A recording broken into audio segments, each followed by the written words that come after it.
Bien saben, venimos predicando una serie así como la que usted ve en Netflix. Una serie tiene diferentes episodios, que le llaman capítulos. La serie, el título de la serie es Las evidencias de una vida transformada por Dios. Es decir, un cristiano, alguien que ha sido tomado por Dios, alguien que ha sido llamado, alguien al que Dios ha enviado su espíritu a morar en su corazón, va a producir frutos. Es decir, yo no puedo decir que soy cristiano, pero sigo viviendo una vida igual. Hay cambio, hay transformación.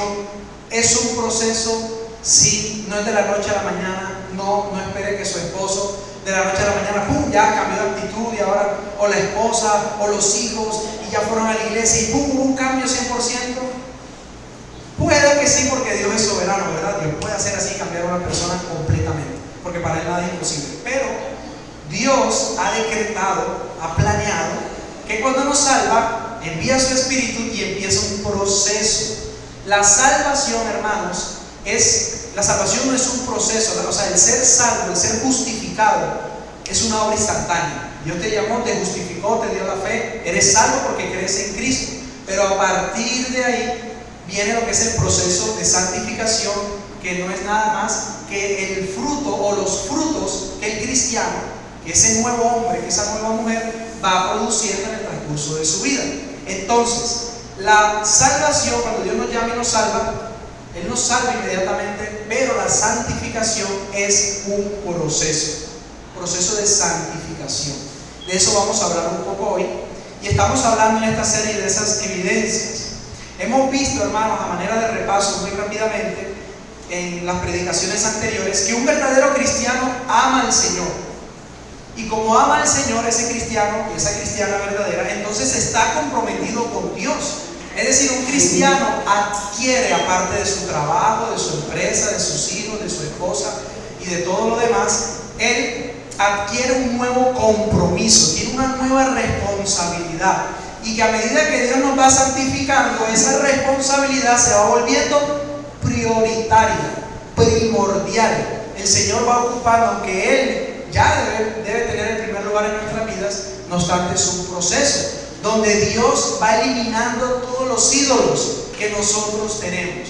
El trabajo es un ídolo, los hijos es un ídolo, el esposo es un ídolo, la esposa, tantas cosas, ¿verdad? El entretenimiento es un ídolo, el juego es un ídolo, el fútbol es un ídolo, tantas cosas que hay. Pero Dios, a través de su obra, va poco a poco, ¿verdad?, priorizando, o que nosotros prioricemos a Dios. Entonces está comprometido con Dios, y como está comprometido con Dios, está comprometido con el resto de áreas que ya le hablé. Empieza a ser un buen esposo, un buen hijo, empieza a ser un buen padre, empieza a ser un buen trabajador de ejemplo, un jefe, si tiene empresa, un jefe ejemplar, que respeta, que es justo, ¿cierto?, con sus empleados, que se ha dado el buen trato, y es un buen miembro de su iglesia. En ese nuevo compromiso hablábamos que está comprometido con Dios, es decir, también con su iglesia local, donde Dios nos ha puesto. En este caso, pues, nuestra iglesia local es Río de Gracia. Entonces, estamos comprometidos en congregarnos. Es uno de los mandatos y privilegios más importantes que Dios nos ha dado, y hacen parte de nuestros deberes y responsabilidades para con Dios. Como punto número 2, vimos como evidencia que un verdadero cristiano ama a sus hermanos y vive en una actitud de generosidad y servicio para con su iglesia y para con su prójimo. Dice la palabra de Dios que los discípulos, cuando Jesús se iba, dijeron: Señor, pero ¿y ahora cómo van a saber que nosotros somos tus discípulos? ¿Cómo sabrán? Porque ellos nos ven contigo y dicen: tú eres de Jesús. Y eso pasaba. A Pedro, cuando Pedro quiso cambiar de actitud, quiso ser hipócrita, a ellos descubrieron, ¿cierto? Cuando Jesús estaba con Pilato, iba a ser crucificado, estaba en pleno juicio, Pedro negó al Señor y le dijeron: no, pero nosotros te hemos visto con Él, te hemos visto con Jesús. Tú eres uno de ellos porque hablas y te comportas como uno de ellos. Bueno, en ese contexto, ellos le preguntaron: ¿cómo sabremos? ¿O cómo sabrá la gente que somos tus discípulos? ¿Y cuál es la respuesta? ¿Cuándo qué? Cuando se tiren palos y se miren mal y se hablen feo los unos a los otros. No, cuando se amen los unos a los otros. El amor al prójimo, el amor incluso a nuestros enemigos, como lo dice la Biblia, es una evidencia y es una marca de un hombre y una mujer transformada. Amamos porque Cristo nos amó primero y le amamos a Él y amamos a los demás. También estuvimos viendo que una evidencia de una verdadera transformación es que un cristiano empieza a desarrollar algo que antes no desarrollaba. Dígame acá, unos años atrás, ¿cuántos de nosotros teníamos hambre y sed de Dios y algún pensamiento que se atravesó en la mente por accidente de venir a la iglesia? ¿Quién tenía esos pensamientos? ¿Quién tenía hace unos años atrás o meses, no sé, el deseo de buscar de Dios? Nadie. La Biblia dice, no hay. La Biblia en Romanos 3:10 dice, no hay ni uno solo bueno, ni uno solo justo. No hay quien busque a Dios, no hay quien haga lo bueno. Buscar de Dios, que de hecho estamos acá porque estamos buscando de Dios, todos nosotros, empezando por mí, necesitamos a Dios. Es un milagro que Dios ha hecho en nuestras vidas. Es un milagro porque la Biblia dice que espiritualmente estábamos ¿qué? Muertos en delitos y pecados. Y un muerto no ve, no oye, no habla, no siente, no camina, no levanta la mano, no levanta el pie. Un muerto es un ser inerte que está sin vida, espiritualmente hablando. No podíamos reaccionar a Dios, era imposible, por lo menos en nuestras fuerzas o en nuestras propias ideas. Pero es un milagro porque Dios nos ha resucitado. A través de la palabra de Dios, Dios nos dio fe. Y ahora nuestros oídos y sentidos espirituales han sido resucitados, han sido abiertos. Entonces, ese verdadero cristiano ahora experimenta hambre y sed de la palabra de Dios.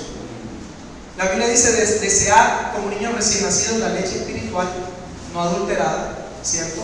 Para que por ella crezcáis para salvación. Debemos desear, ¿cierto? Somos como esos niños, como esos bebés, aunque Dios nos llama a madurar, a ir creciendo y a ir alimentándonos también con alimento sólido. Esto lo estuvimos viendo la semana pasada. Tiene hambre y sed, está comprometido con la oración, está comprometido con la palabra de Dios, es decir, vive una vida de comunión con Dios en oración y en su palabra. Ahora, con este resumen y repaso que hemos dado, ¿con cuáles de estos puntos ahí en tu mente y en tu corazón te puedes identificar? Piense por un momento. Quizás con ninguno. Quizás solamente estamos experimentando un deseo de ir a la iglesia, pero hasta ahí yo no me comprometo más. Yo voy a la iglesia, pero a mí no me llamen, no me digan nada. Yo solo voy por cumplir, o voy por el verdadero deseo de servir, de conocer, de estudiar, o estoy viviendo solamente una vida que amo a mis hermanos, pero los otros puntos no, o estoy experimentando todos los puntos. Es para que meditemos nosotros, ¿verdad? Y nos podamos examinar. Pero ahora, en esta cuarta semana, o cuarto capítulo, o episodio de esta serie, vamos a ver algo muy importante y de hecho una de las marcas más representativas y que marca muy señaladamente, muy marcadamente ese antes y ese ahora en Cristo. Porque aparte de que experimentamos un nuevo deseo por Dios que antes no teníamos, también ahora experimentamos una nueva lucha. Es que la Biblia dice, de modo que si alguno está en Cristo, nueva. Y si tú eres una nueva criatura, pues vamos a experimentar nuevas cosas ahora buenas. Ahora no cosas malas, cosas buenas que vienen de parte de Dios. Entre esas cosas buenas que ya hablamos y la que vamos a hablar hoy, es que una evidencia marcadísima del cristiano verdadero es que ahora experimenta una nueva lucha, es decir, resiste al pecado y vive en obediencia a Dios. Ama ahora vivir en santidad. Ahora empieza a experimentar ese aborrecimiento por el pecado. Un hombre que está siendo transformado por Dios, que se le ha dado el santo, no cualquiera, el santo Espíritu de Dios. Es decir, Dios te ha hecho en la salvación, te ha hecho partícipe de la naturaleza divina, como dice 2 de Pedro, capítulo 1, para que nosotros ahora luchemos y vivamos en contra de la corrupción, la corriente, el pecado y nuestros deseos carnales pecaminosos que experimentamos en este cuerpo y en este mundo. Fíjese algo importante: aunque Cristo, y lo cantábamos, nos libertó de la esclavitud del pecado, aunque Cristo nos libertó de la condenación, no obstante, no nos libertó de la presencia del pecado. ¿Por qué? Porque estamos en un cuerpo caído. Este cuerpo de carne es un cuerpo caído. Por esto este cuerpo que usted y yo tenemos de carne se muere y aquí se queda. Este cuerpo no heredará el reino de los cielos. Es tu alma la que Cristo ha salvado, y por eso te va a dar un nuevo cuerpo glorificado. Entonces este cuerpo, por eso es que la Biblia habla de las obras de la carne y del fruto del Espíritu, porque este cuerpo es de este mundo, es un cuerpo pagano, una mente pagana, carnal. Por eso la Biblia habla de los deseos carnales. Pero ahora ya no solamente estamos en el cuerpo carnal, sino que estamos en Cristo. Y como estamos en Jesucristo, usted y yo podemos ser hombres y mujeres espirituales. Es decir, que ahora buscan, trabajan por las cosas de arriba y se esfuerzan por luchar en contra de fallarle a Dios, porque ahora aborrecemos el mal. Un cristiano que diga: Cristo me salvó, aleluya, gloria a Dios, pero seguimos viviendo igual. La pregunta es: ¿y de qué te salvó Dios? ¿Cierto? ¿De qué nos salvó Dios? Es una marca, y yo sé que hay mucha gente que no le gusta que hablen de pecado y que no le gusta pero es algo real. Es una lucha, y si no hablamos de esto, vamos a caer fácilmente en estas cosas y en los engaños de Satanás. Es por eso que Romanos, que es el texto de hoy, que le invito a que lo busque, Romanos 6, lo tiene al respaldo de la hoja. También se lo anoté aquí para que podamos leer, el que no tenga la Biblia. Al respaldo de la hoja, al lado del Salmo, está Romanos 6, ahí abajito, para que leamos. Y vamos a ver cómo el apóstol Pablo describe este nuevo nacimiento en cuanto a nuestra relación con el pecado. Amén. Vamos a ver cómo el apóstol Pablo describe esta relación con el pecado. Y mire Pablo cómo lo dice. Y la lectura es del versículo 1 al versículo 14. Quizás usted la vea extensa, pero es necesario leerlo. Versículo 1 al 14 de Romanos 6. Téngalo allí, búsquelo en su Biblia, que trajo la Biblia. Romanos 6, versículo del 1 al 14. Dice así la palabra de Dios. Mire la pregunta con la que empieza Pablo. Es una pregunta retórica, es decir, él la responde. Dice: ¿qué pues diremos? ¿Perseveraremos en el pecado para que la gracia abunde? ¿Y qué dice Pablo? En ninguna manera, porque los que han muerto al pecado, ¿cómo viviremos aún en él? ¿O no sabéis que todos los que hemos sido bautizados en Cristo Jesús hemos sido bautizados en su muerte? Porque somos sepultados juntamente con él para muerte por el bautismo, a fin de que como Cristo resucitó de los muertos por la gloria del Padre, así también nosotros andemos en nueva vida. Porque si fuimos plantados juntamente con él en la semejanza de su muerte, así también lo seremos en su resurrección. 6. Sabiendo esto, mira lo que debemos saber: que nuestro viejo hombre fue crucificado juntamente con él, para que el cuerpo del pecado sea destruido, a fin de que no sirvamos más al pecado, porque el que ha muerto ha sido justificado del pecado. Y si morimos con Cristo, creemos que también viviremos con él, sabiendo que Cristo, habiendo resucitado de los muertos, ya no muere. La muerte no se enseñoreará más de él, porque en cuanto murió al pecado, murió una vez por todas, mas en cuanto vive, para Dios vive. Así también vosotros, considerados muertos al pecado, pero vivos para Dios, en Cristo Jesús, Señor nuestro.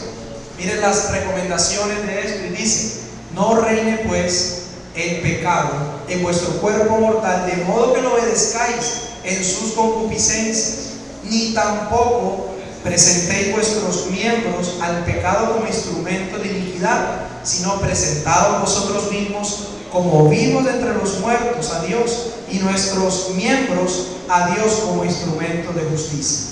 porque el pecado no se enseñoreará de vosotros, pues no estáis bajo la ley, sino bajo la gracia, de Dios.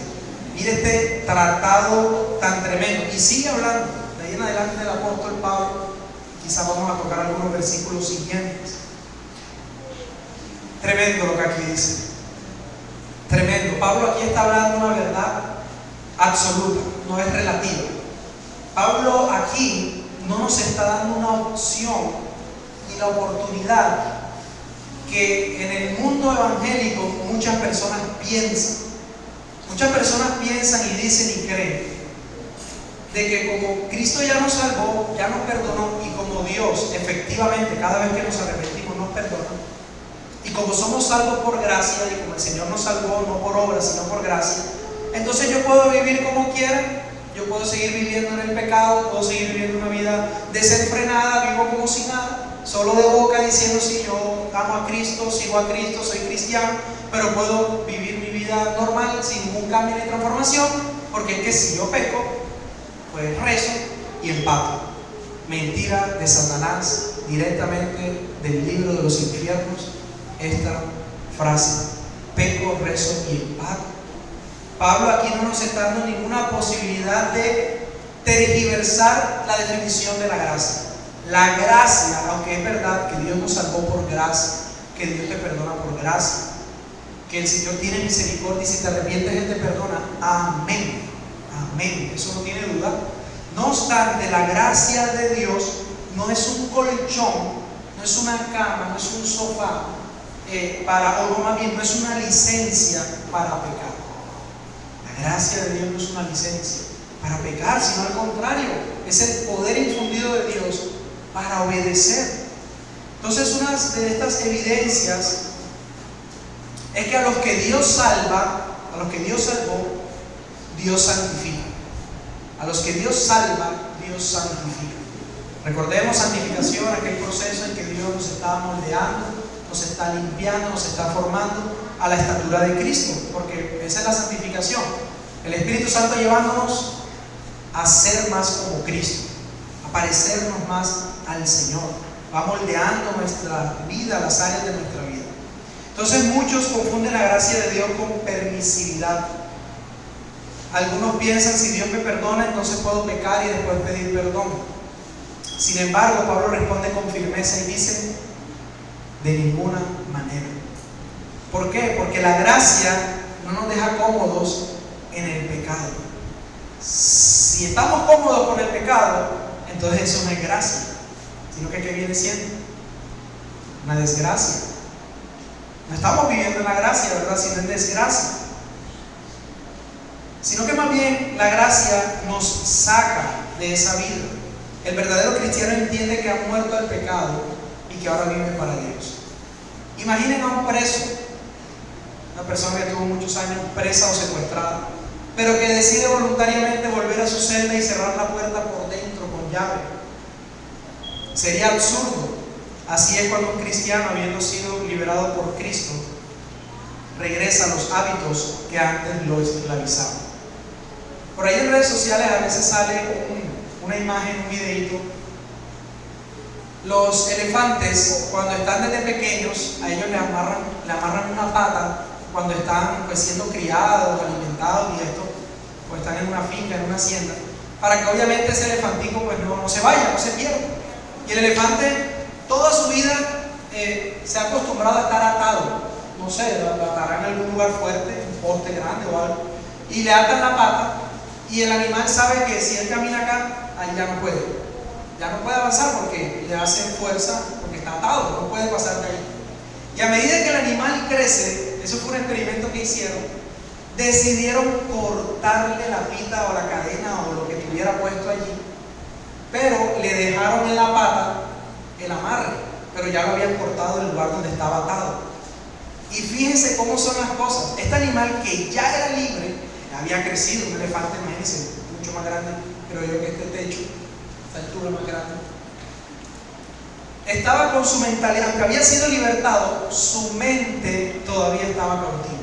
Y el animal no pasaba. Y con toda la fuerza que tiene un elefante, que eso coge con la pata y destruye lo que sea, el animal tenía todavía su amarra ahí en la pata y no pasaba. Muchas veces nos pasa así a nosotros como cristianos. Hace rato Cristo libertó nuestras cadenas. Si has confesado a Cristo verdaderamente como tu Señor y te has arrepentido de tus pecados, la Biblia dice que nosotros hemos sido libertados de toda esclavitud mundana, pagana, de pecado carnal. Usted es un hombre, una mujer, un joven libre para servir a Dios y para resistir al pecado, pero muchas veces vivimos como el elefante. Tenemos las marcas del pecado en nuestras vidas, ¿verdad? Porque hay remanentes, pero vivimos todavía como esclavos, y no avanzamos, y no nos movemos, y estamos ahí todavía. Pero el Señor nos ha hecho libres para vivir para Él. Cuando Dios nos salva, Él nos trae de muerte a vida, de las tinieblas a su luz, de la condenación a su libertad, de lo inmundo a lo santo, del pecado a la obediencia. Dios nos da a través de Cristo una nueva vida, una nueva identidad, mis hermanos. Como punto número 1 hoy vamos a ver que el verdadero cristiano ha muerto al pecado, versículo 1 al 3, que pues diremos, perseveraremos en el pecado para que la gracia abunde, en ninguna manera, porque los que hemos muerto al pecado, ¿cómo viviremos aún en él? Si usted se muda de una casa y usted se mudó a otro barrio o a otro país o a otra ciudad, usted el día siguiente que sale para el trabajo, usted no se va a devolver a la misma casa. O sea, eso sería algo ilógico, una locura. Si vivía en tal barrio en Santa Marta y se mudó a Barranquilla, usted no va a coger un bus otra vez para Santa Marta porque usted se mudó, usted vive en otro entorno, en otro lugar. Así mismo es lo que dice aquí la palabra de Dios. ¿Cómo que vamos a pecar y a vivir en pecado si hemos muerto a ese pecado? ¿Cómo viviremos aún en él? Es lo que Pablo nos dice acá. Entonces el verdadero cristiano ha muerto al pecado. Pablo plantea la pregunta: ¿perseveraremos en ello para que la gracia abunde? La respuesta es categórica y dice: de ninguna manera. Morir al pecado no significa que el cristiano no pueda ser tentado. No estamos hablando de este tema de manera legalista, no quiero ser legalista con este tema, no. Morir al pecado no significa que el cristiano no pueda ser tentado, que no cometa errores, no quiere decir, sino que ya no está bajo su dominio. Eso significa morir al pecado. ¿Cuál era el rey de nuestro corazón? Era Satanás. La carne era la que reinaba en nuestras vidas antes. Vivíamos de borrachera en borrachera, qué sé yo, con varias mujeres, quizás con varios hombres, mujeres. Vivíamos desordenadamente, vivíamos engañando, mintiendo, quizás robando, no sé, tantas cosas en la vida pasada, ¿verdad? Vivíamos de esa manera, pero ya estas cosas, aunque somos tentados en ellas, todavía no estamos bajo el dominio. Ha habido un cambio de rey. El trono de tu corazón hubo un cambio. Cristo destronó al que nos dominaba y reinaba sobre nosotros, Satanás y la carne. Y es Él ahora, si lo has confesado como tu Rey y como tu Salvador, quien reina ¿dónde? En tu vida y en tu corazón. Entonces, ¿hay tentaciones? Sí. El mundo sigue atacando, más todavía va a seguir atacando, y si eres cristiano, más todavía Él va a desplegar todas sus tropas espirituales para intentar hacerte caer. Pero debes saber, considerar, pensar que tienes una nueva identidad y que ahora podemos resistir. Usted ahora puede resistir, decir no al pecado, sí a Dios. Mire cómo dice Gálatas 2:20. Gálatas 2:20 dice: con Cristo estoy juntamente crucificado, y ya no vivo yo, mas vive Cristo en mí. Y lo que ahora vivo en la carne, lo vivo en la fe del Hijo de Dios, el cual me amó y se entregó a sí mismo por mí. Entonces con Cristo estamos ¿cómo? Crucificado. ¿Qué está crucificado nosotros? La carne. La carne ha sido crucificada, aunque todavía está dando pataletas de ahogado, ¿verdad? Somos tentados, la mente, el corazón, por todos lados. Ya no estamos bajo su dominio, porque dice Pablo: ya no vivo yo, sino que ¿quién vive en nosotros? Cristo vive en mí. Esa es una verdad que debemos apoderarnos de ella. Punto número 2. Si el verdadero cristiano ha muerto al pecado, Punto número 2, hemos resucitado a una nueva vida, del versículo 4 al 7. Hemos resucitado a una nueva vida. Miren lo que dice el versículo 6, sabiendo esto, que nuestro viejo hombre fue crucificado juntamente con él, para que el cuerpo del pecado sea destruido, a fin de que no sirvamos más al pecado. Bueno, aquí habla un poco del bautismo, es una imagen de esta verdad. En el bautismo somos sepultados con Cristo y resucitados para andar en una nueva vida. La gracia no solo nos perdona, sino que nos transforma. Lo que decíamos al inicio, si alguno está en Cristo, nueva criatura es, las cosas viejas pasaron.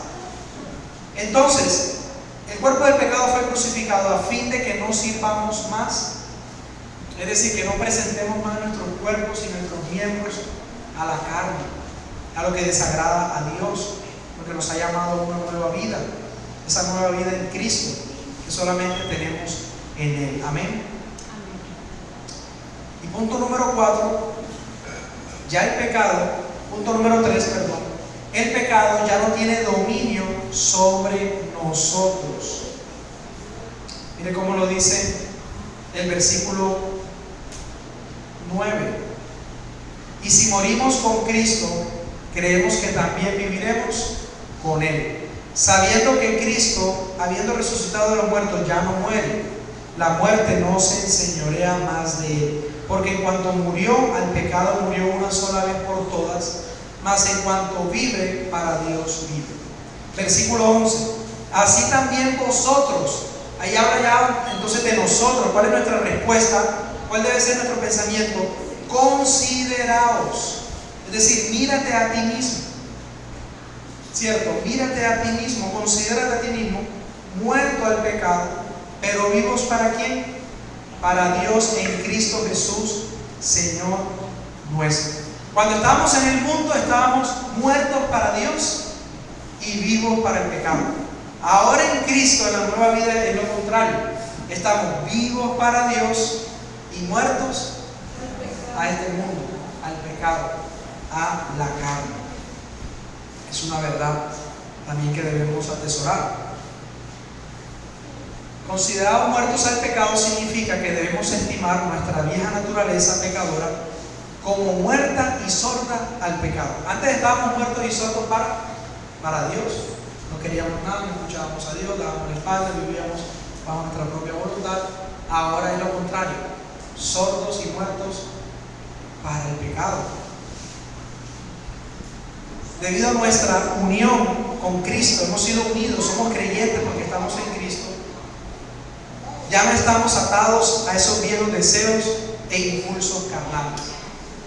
Y una aplicación práctica que podemos decir acá es porque usted pensará, bueno, pero yo todos los días soy tentado. Alguien que levante la mano que pueda decir, no, yo no soy tentado todos los días. ¿Quién pudiera levantar la mano acá? ¿Quién no tiene malos pensamientos todos los días? ¿Quién no tiene impulsos de ira, de envidia, de rabia, de egocentrismo, de falta de perdón, de rencor, de orgullo, de resentimiento, amargura? Todos nosotros.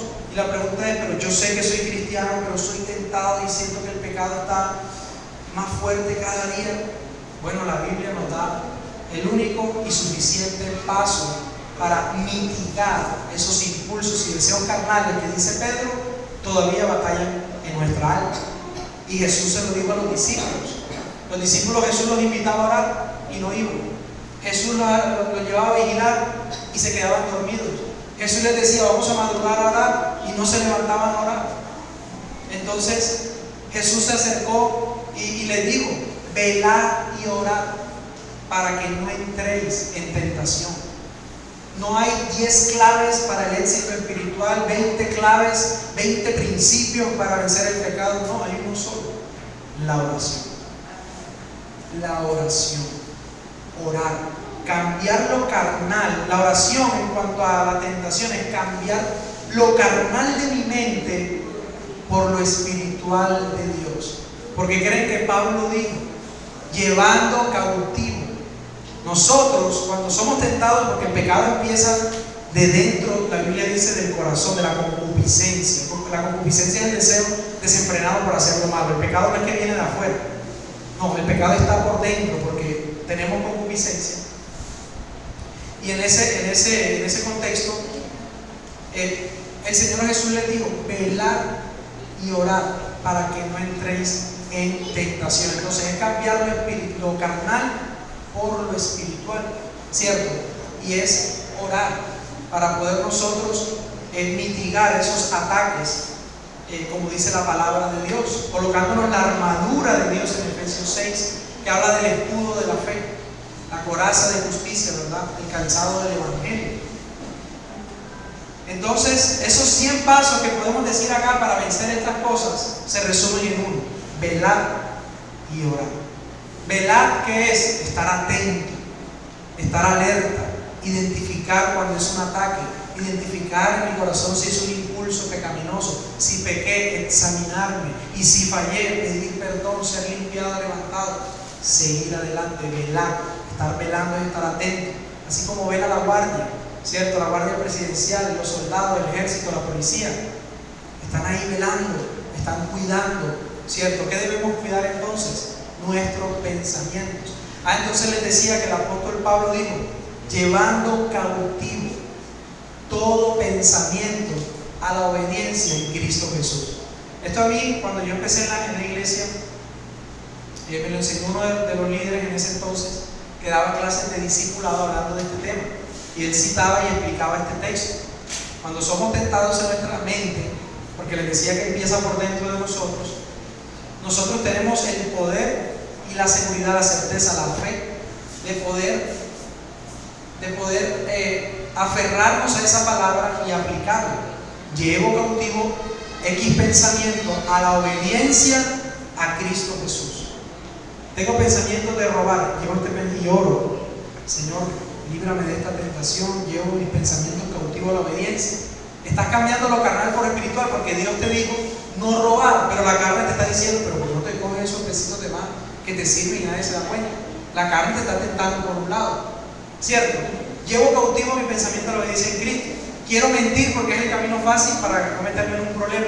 La carne te dice y te muestra el camino fácil. Miente, roba, engaña, sé infiel, emborráchate, deja a tu familia tirada, deja a tus hijos, no respondas por tu casa, coge tu dinero y malgástalo. Esa es la carne. Pero ¿qué te dice Dios? Sé buen administrador, ama a tu esposa, ama a tus hijos, sé responsable, sé un hombre y una mujer de Dios. Entonces llevo esos pensamientos atados, los llevo a la cruz del Señor, a los pies de Cristo, y el Señor es fiel y justo para socorrernos. Pero a veces pasa algo: caemos muy fácil en pecado porque es que no acudimos en medio de la tentación a Dios. Por eso vamos como cordero al matadero, vamos como cordero al precipicio, porque no acudimos a Dios.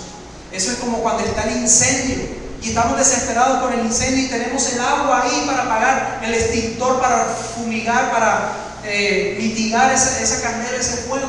Es la oración. No lo hacemos y la llama sigue creciendo y sigue creciendo y me sigue involucrando y me sigue esclavizando y sigo profundizando en las aguas de lo que a mí me va a llevar no a Dios sino a la condenación. Entonces la oración es ese extintor, es esa agua que apaga ese fuego de la tentación. Velar y orar para que no entréis. Una cosa es que la puerta del pecado esté abierta y usted esté a 1 centímetro de cruzarla, y otra es ceder y dar el paso y entrar. Cuando entras por allí, qué difícil es salir de allí. Qué difícil cuando nos entregamos al pecado, hermanos. Es difícil salir de allí. Pero aunque es difícil acudir a Dios en medio de la tentación, es lo que Dios nos dice: antes que entres, vela y ora. La Biblia dice en Hebreos: no tenemos un sumo sacerdote que no pueda compadecerse de nuestros pecados, de nuestras debilidades, sino uno que fue tentado en todo, pero sin pecado. Mire, el pecado que usted le confiese al Señor no es un pecado nuevo para Él. No porque pecó, obviamente. Fue tentado en todo, pero sin pecado. Confesemos nuestros pecados a Él. Si estás atravesando una lucha, entrega esa lucha al Señor. Entrégala al Señor. mi corazón, mi carne me dice corre, huye, vete, no sé, toma el camino fácil. Entrega esa lucha al Señor. Mire que Jesús fue tan tremendamente tentado que un día antes de su crucifixión le dijo al Padre: Señor, ya Jesús sabía todo, porque Jesús lo sabe todo. Señor, ¿no será posible que cortemos esa página de la Biblia que habla de mis sufrimientos en la cruz y que tú pases de mí esta copa? Mire tremenda tentación en la que estaba el Señor. Podemos decir que eso fue una tentación, obviamente él no pecó, pero humanamente, su humanidad le estaba diciendo: toma el camino fácil. Porque le digo, si es posible, pasa de mí esta copa. ¿Cuál copa? La ira de Dios iba a ser derramada a Jesús, su sufrimiento, padecimiento, todo lo que vivió camino a la cruz y en la cruz. Pero ¿qué pasó? Hubo un pensamiento humano, porque Jesús en la tierra fue humano 100%, pero no dejó de ser Dios. Teológicamente se dice 100% hombre, 100% Dios. Otros teólogos han dicho, no, mejor digamos verdaderamente hombre, verdaderamente Dios, total y en fin. Jesús fue Dios y hombre. Y su humanidad quiso desistir del plan de Dios. Su humanidad pasa de mí. Pero ¿qué hizo? Lo que hablábamos ahora, oró, y cuando oró cambió lo carnal, todo lo carnal, entiéndase, por todo lo que va en contra de la voluntad de Dios. Usted no quiere ir a la iglesia el domingo, esa es su carne que le está diciendo: acomódate, quédate, duérmete, cobíjate, prende el aire, no sé qué, ve Netflix a las 8 de la mañana. Esa es la carne. Pero ¿qué dice Dios? No dejes de congregarte. Entonces Jesús en ese momento tuvo un impulso, un pensamiento humano, que no era pecado en sí mismo, pensar y decirle a Dios: Señor, pasa de mí esta copa. Y cambió en su oración lo carnal de huir por lo espiritual. Pero que no se haga mi voluntad, que se haga la tuya. ¿Y qué pudo hacer Jesús siendo Dios y siendo hombre? Descansó. Y mire lo maravilloso de acudir a Dios en plena tentación. No dejes que después de la tentación acudas a Dios. No. La Biblia dice: seamos astutos, juega un paso adelante, como decimos en el fútbol. Juega un paso adelante del diablo, de Satanás y de tu carne. Porque Jesús ahí en ese momento oró, acudió a la voluntad de Dios. ¿Y sabe qué pasó? ¿Usted cree que el Padre lo desechó y le dijo: no, tú verás qué hacen allá, tú defiéndete solo? Y el Padre se fue. Envió ángeles para que lo fortalecieran. Tremendo. ¿Y usted cree que eso nada más va a pasar con Jesús? No, que Él es el Hijo de Dios, Jesús no podía pecar, yo no soy Jesús. Mucha gente dice: yo no soy Jesús, yo no soy Jesús. No eres Jesús. Pero el mismo Padre que tenía Jesús, lo tienes tú. El mismo Espíritu que sostuvo a Jesús, que derramó su poder allí en Jesús y que mostró su gloria y que lo sostuvo y que lo llevó a perseverar y que lo llevó a hacer la voluntad de Dios, es el mismo Espíritu que tú y yo tenemos. Las mismas armas que Jesús tenía para combatir el pecado son las mismas que tenemos nosotros. Pero la pregunta es, aunque todo eso es lo mismo, la pregunta aquí es: ¿tienes tú y yo la misma actitud de Jesús? Ahí es donde está la diferencia. Es que yo no soy Jesús, pero Jesús nos está mostrando el camino de lo que hay que hacer. ¿Lo haces? ¿Lo hago? Ahí está el punto de quiebre. Jesús era Dios, sí, pero Él padeció en la carne. Él tuvo hambre, dice que Él se identificó con nuestras debilidades: hambre, sed. Jesús iba al baño. Jesús le daba sueño también. Él dormía, aunque levantaba muy de madrugada a orar y siempre estaba ocupado en la obra del Padre. Pero fue un hombre común y corriente, humanamente hablando. ¿Qué hizo Jesús?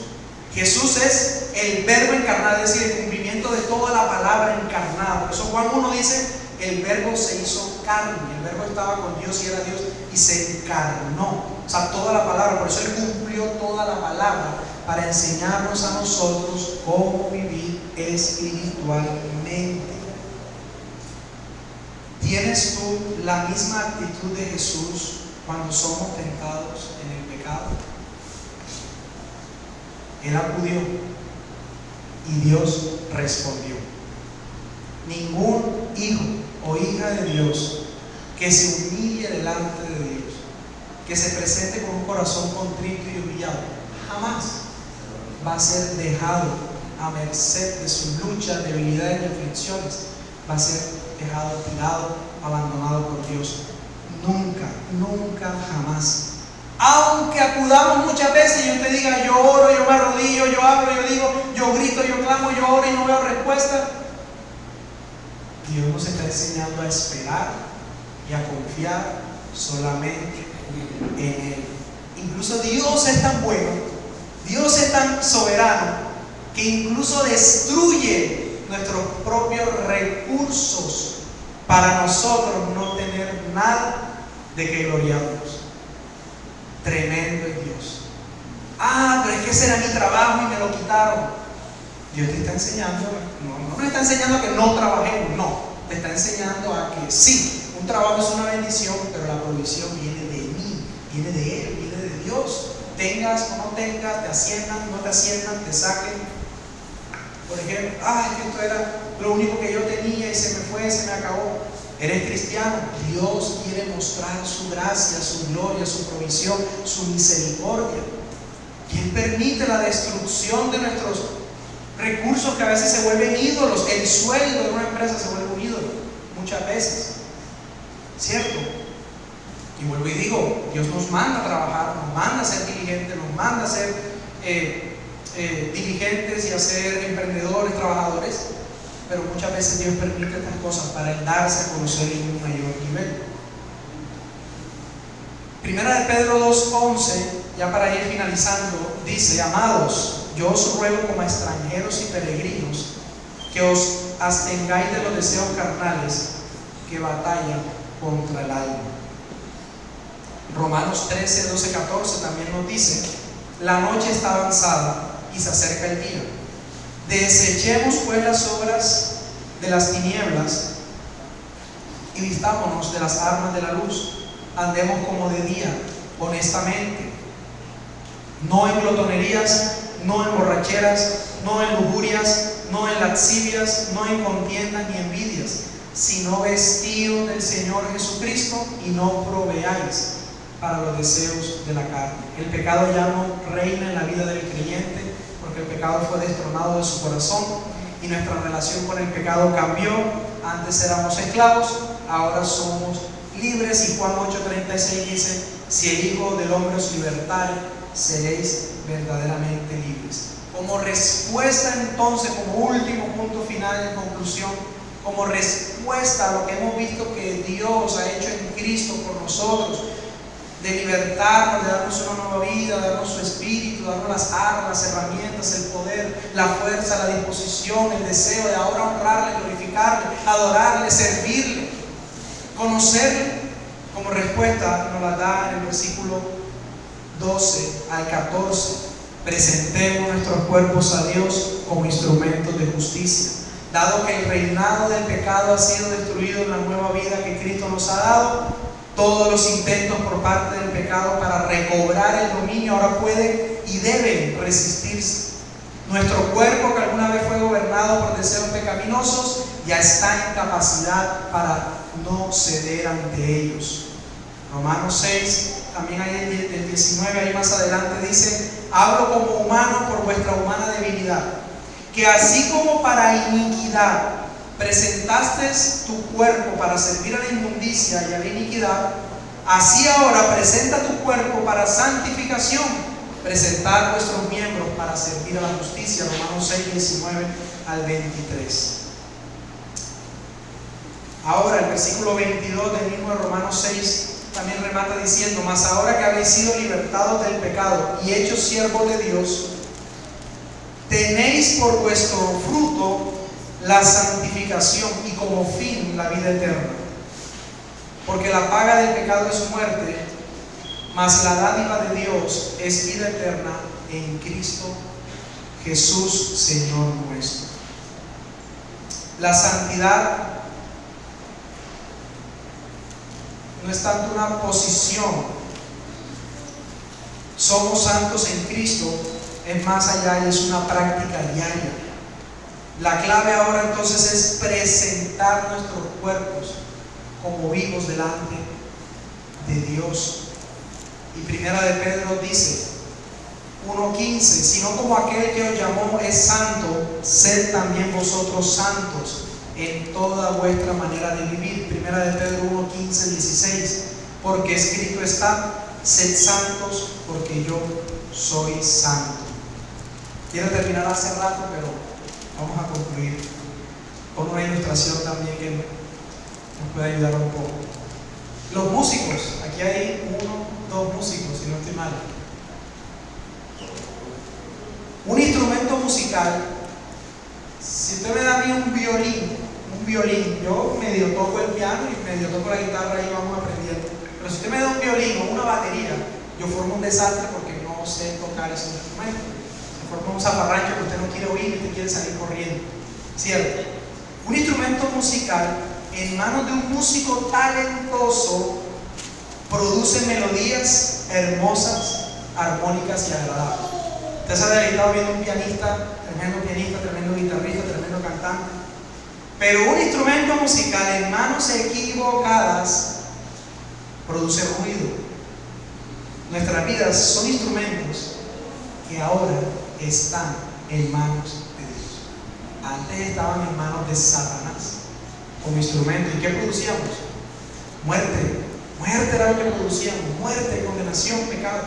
Pero ahora tu vida, que es un instrumento, está en las manos del Maestro de Maestros, de Jesús de Nazaret, que quiere emitir en tu vida frutos, notas musicales de vivencia, de vida armónicas. Una vida ahora que agrada, ¿cierto?, a Dios. El verdadero cristiano no juega con el pecado, lo combate. No vive confiado en su fuerza, sino en la gracia de Dios. La santidad no es una opción para unos pocos espirituales, es el llamado para todos los que han sido salvados. Evalúa si hay celdas a las que has regresado quizás voluntariamente.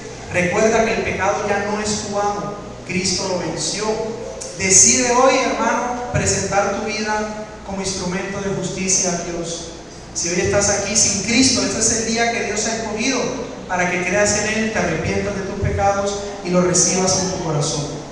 El último llamado es, hermanos, entregamos nuestra vida a Cristo y Él ha prometido perdonarnos y transformarnos. Les invito a orar en esta mañana. Vamos a darle gracias a Dios y vamos a orar.